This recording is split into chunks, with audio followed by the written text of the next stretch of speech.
Eh bien, poussons le bouchon un peu plus loin, Anna, au niveau de l'Europe, donc qui est une belle machine de 27 pays.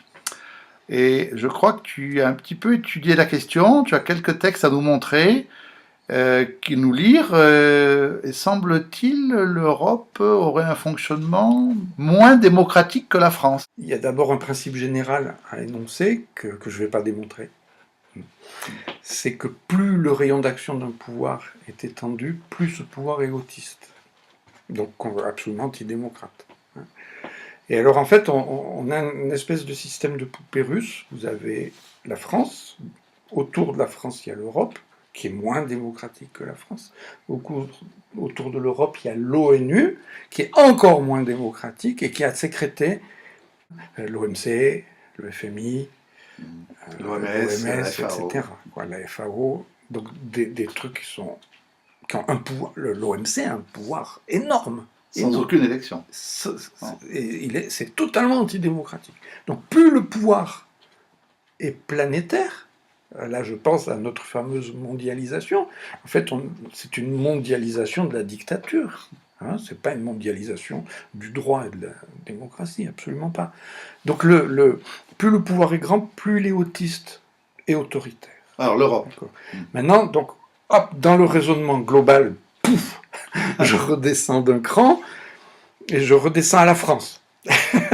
Alors, il ne faut pas croire que l'Assemblée nationale a beaucoup de pouvoir, parce que la Constitution actuelle est conçue de telle façon que le président doit s'appuyer, sinon il est cuit, il doit s'appuyer sur une majorité. Et donc tous les battages au moment des législatives qui suivent la présidentielle sont orientés vers ça. Le président ne pourra pas gouverner s'il n'a pas sa majorité à l'Assemblée nationale. Mais quand il a sa majorité à l'Assemblée nationale, les députés ne sont pas libres et indépendants. C'est-à-dire que si en haut lieu on leur dit vous devez voter comme ça, ils voteront comme ça. Sur le papier, ils ont leur liberté, mais dans les faits, ils ne l'ont pas, parce que s'ils désobéissent, ils ne seront pas reconduits, ils n'auront pas de nouveau l'investiture de leur parti. Donc c'est un vrai chantage.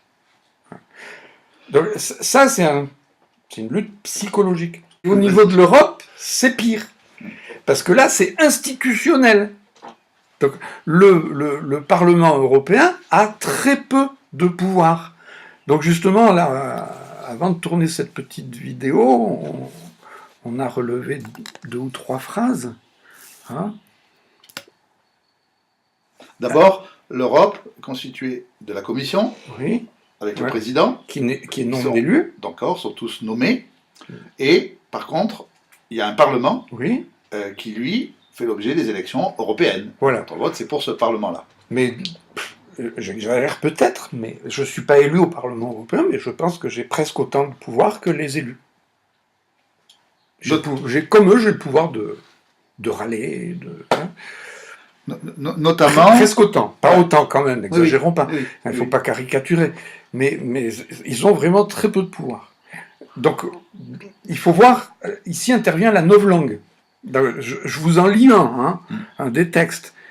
Le Parlement européen fait évoluer la réflexion. Moi aussi, je fais évoluer la réflexion.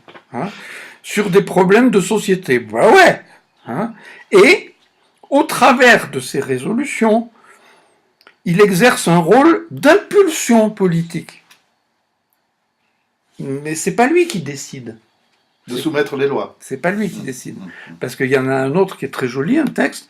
Un acte législatif de l'Union ne peut, sauf exception prévue par le traité, être adopté que sur proposition de la Commission. Non élu. Non élu. C'est-à-dire que la fameuse impulsion dont on parle dans le premier texte, elle vient pas du Parlement. Le Parlement, il parle. C'est comme son nom l'indique, le Parlement.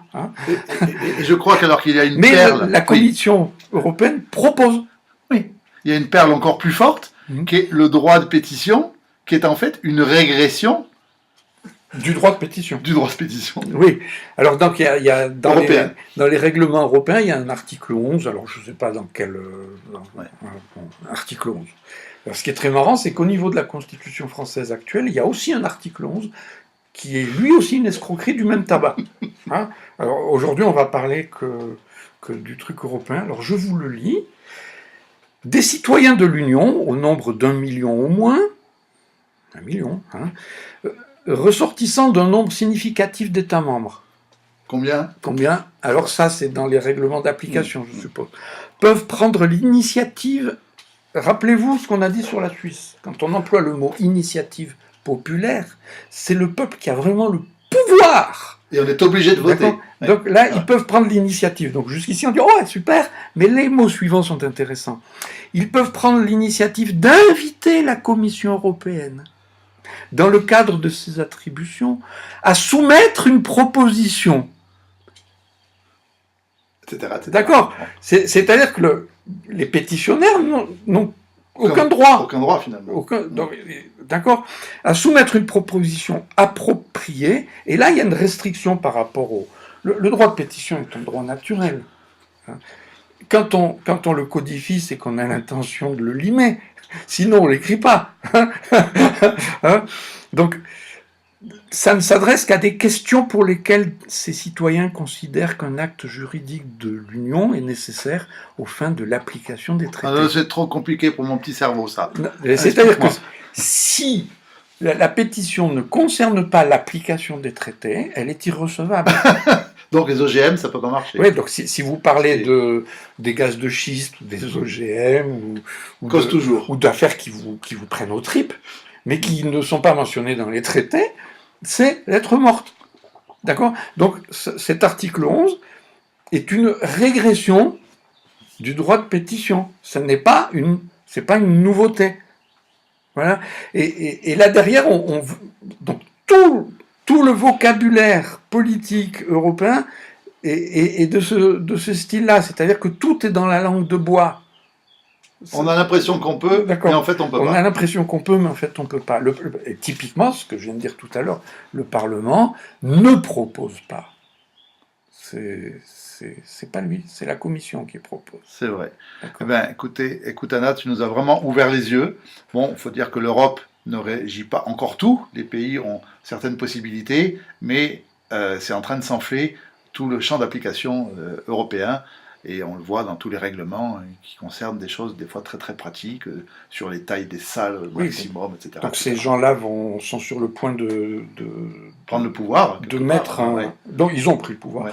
Mais ils sont sur le point de créer un grand marché transatlantique sans nous consulter.